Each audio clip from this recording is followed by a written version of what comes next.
Hola, ¿qué tal, querido amigo, querida amiga, querido hermano, querida hermana? Nuevamente nos encontramos en este breve espacio de tiempo para seguir reflexionando juntos en torno a la palabra de Dios. Seguimos hablando de nuestra preparación para ese momento maravilloso de la segunda venida de Jesús, cuando Jesús finalmente regrese a la tierra en gloria y majestad como Él prometió volver. Y estamos analizando ese mensaje extraordinario, el último mensaje de misericordia de Dios a este mundo, el mensaje de los tres ángeles. Y estamos en el segundo mensaje, que tiene un contenido bastante extenso. Y hemos leído el versículo 8 del mensaje del libro de Apocalipsis, el mensaje de los tres ángeles, Apocalipsis capítulo 14, el versículo 8. Otro ángel le siguió diciendo: ha caído Babilonia, la gran ciudad, porque ha hecho beber a todas las naciones del vino del furor de su fornicación. Y hemos empezado a hablar de cuál es ese vino de Babilonia. Y empezamos a hablar acerca de esa doctrina que cambió completamente el escenario de la salvación, la de la inmortalidad del alma. Eso es parte del vino de Babilonia. Pero hoy quiero hablarte de una consecuencia de la enseñanza no bíblica de la inmortalidad del alma. Tiene que ver justamente con la salvación. Cuando nosotros vamos a la palabra de Dios, en el libro de Hechos, por ejemplo, Hechos de los Apóstoles, capítulo 4, el versículo 12, nos dice: y en ningún otro hay salvación, porque no hay otro nombre bajo el cielo dado a los hombres en que podamos ser salvos. ¿Qué nos dice aquí la palabra de Dios? Nos dice que fuera de Jesús no hay salvación, porque justamente Jesús es el medio señalado por Dios el Padre para que nosotros alcancemos la salvación y la vida eterna. No puede haber salvación fuera de Jesucristo. Así que la salvación solamente viene por medio de Jesús. Todo aquel que acepta a Jesús como su Salvador personal pasa a formar parte del pueblo de Dios, pasa a ser herederos de las promesas de Dios. La salvación, por lo tanto, es un don que recibimos a través de Jesús.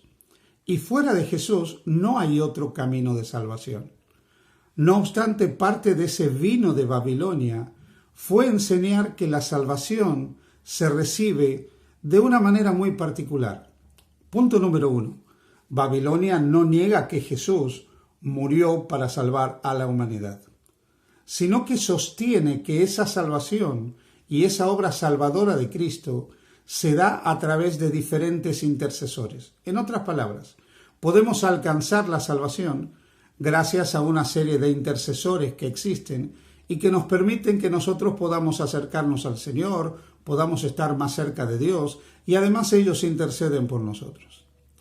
Cuando ellos enseñan que la salvación viene a través de estos intercesores, están despojando a Jesús de lo que Él es y de lo que Él ha hecho a favor de cada uno de nosotros.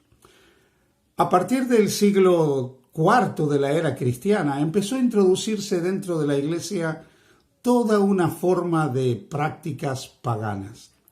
Ya el capítulo 7, versículo 25 del libro de Daniel, hablando de Babilonia, que hemos identificado como el anticristo, decía que este poder intentaría cambiar los tiempos y la ley.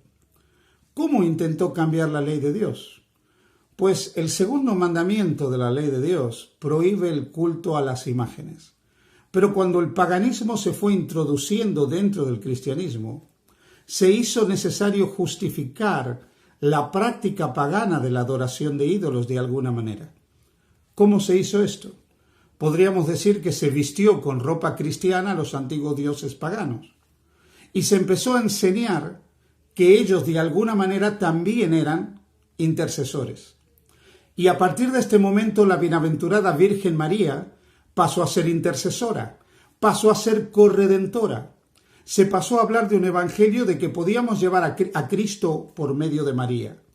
Por supuesto que María fue la bienaventurada madre del Salvador, la bienaventurada madre del Mesías, pero no es nadie que ocupe un lugar específico en nuestra redención directa. Ella fue el instrumento elegido por Dios para que su Hijo Jesús viniera a esta tierra, para que el Verbo se encarnara y viniera a vivir entre los hombres. Pero María no puede ser nuestra Salvadora, por varias razones. Primero, porque María era un ser humano como nosotros. En segundo lugar, porque María murió. Y ya sabemos que los muertos nada saben. Los muertos no tienen ningún poder para salvar. ¿Cómo hizo la Iglesia entonces para establecer el culto a María? ¿De qué manera? Pues en primer lugar enseñando que María era impecable, que estaba libre de cualquier mancha de pecado.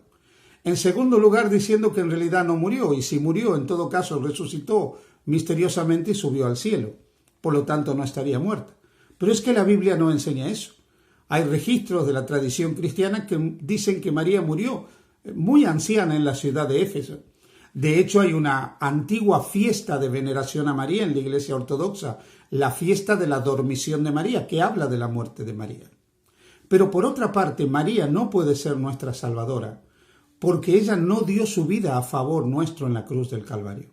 Fue el Verbo hecho carne, Jesús, el Hijo de Dios, el que dio su vida por nosotros. Luego también se empezó a enseñar que los amigos de Jesús, Pedro, Pablo, Juan, ellos también podían ser intercesores ante Dios y ayudarnos a que nosotros nos pudiéramos acercar al trono de Dios. Y se transformaron también en comediadores junto con Jesús para administrar la gracia de Dios a favor de las personas. Y los altares y las iglesias se empezaron a llenar de imágenes de santos que empezaron a ser veneradas. Así que imágenes de María empezaron a ser veneradas, imágenes de santos empezaron a ser veneradas. Pero prácticamente lo que ocurrió es que los antiguos dioses paganos fueron vestidos con el traje de María o con el traje de algún amigo de Jesús, Pedro, Pablo, Juan, y ahora se veneraban como si fueran santos o santas dentro del cristianismo. Esa es la realidad. ¿Cuál fue el resultado? El resultado fue una iglesia que empezó a creer en imágenes y en practicar el culto a las imágenes. Y se olvidó que la salvación viene solamente y exclusivamente por medio de Jesús. Hace varios siglos atrás, un teólogo llamado Alfonso María de Ligorio enseñó que había dos escaleras para llegar al cielo. Una escalera era por la cual el pecador podía subir y cuando llegaba al final de la escalera se encontraba con Jesús. Pero cuando se encontraba con Jesús lo veía enojado, enfadado, molesto por el pecador, molesto por las culpas de ese pecador, molesto porque ese ser humano había pecado y había transgredido la voluntad de Dios. Así que el pecador bajaba rápidamente y subía por la otra escalera que lo llevaba a María. Y ahí encontraba el rostro tierno, dulce y bondadoso de María, que se acercaba a su hijo para rogarle que él aceptara a ese pobre pecador. Ese evangelio de a Cristo por María no es un evangelio bíblico, porque nosotros podemos acercarnos, como dice Hebreos capítulo 4, libremente al trono de la gracia y encontrar gracia para el oportuno socorro. Y nuestra salvación no nos viene porque María o cualquier otro tenga que interceder ante nosotros. De tal manera amó Dios al mundo que envió a su Hijo unigénito para que todo aquel que en él crea no se pierda, sino tenga vida eterna. María es un modelo de fe y de vida creyente. Los apóstoles Pedro, Pablo, Juan y otros mártires de la historia del cristianismo son un modelo de fe y de relación con Jesús, pero nunca pueden ser nuestros salvadores, porque no hay salvación fuera de Jesús. La palabra de Dios nos dice en Juan capítulo 3, versículo 36, el que cree en el Hijo tiene vida eterna, pero el que rehúsa creer en el Hijo no verá la vida, sino que la ira de Dios está sobre él. Juan capítulo 14, versículo 6, yo soy el camino y la verdad y la vida. Nadie viene al Padre si no es por medio de mí. Nadie. No podemos llegar a través de otro intercesor. No hay corredentores, no hay otros intercesores. Pero esta doctrina de la inmortalidad del alma permitió enseñar que personas que habían muerto, discípulos de Jesús, mártires, apóstoles, aún María, podían transformarse en intercesores también para llevarnos y acercarnos a Dios a fin de que Dios nos tratara misericordiosamente. No obstante, la palabra de Dios nos dice que el único fundamento de nuestra salvación es Jesús. Y 1 Corintios 3:11 dice, porque nadie puede poner otro fundamento que el que está puesto, el cual es Jesucristo. Y nos dice 1 Timoteo 2, 5 y 6, porque hay un solo Dios y un solo mediador entre Dios y los hombres, Jesucristo hombre, el cual se dio a sí mismo en rescate por todos.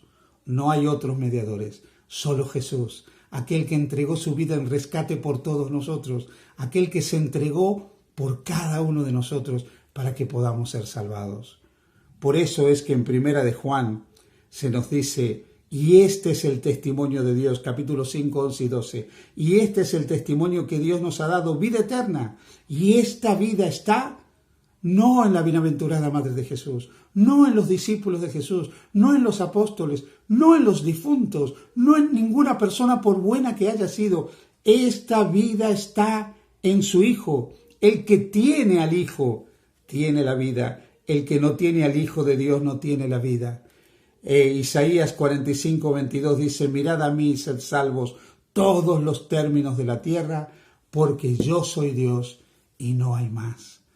Querido amigo, querida amiga, mira al Señor, míralo con seguridad, míralo con fe, míralo con confianza. En Él hay salvación. No necesitas nada ni a nadie fuera de Jesús para ser salvos. Si vas a Jesús, Él te recibirá con los brazos abiertos. Que el Señor te bendiga.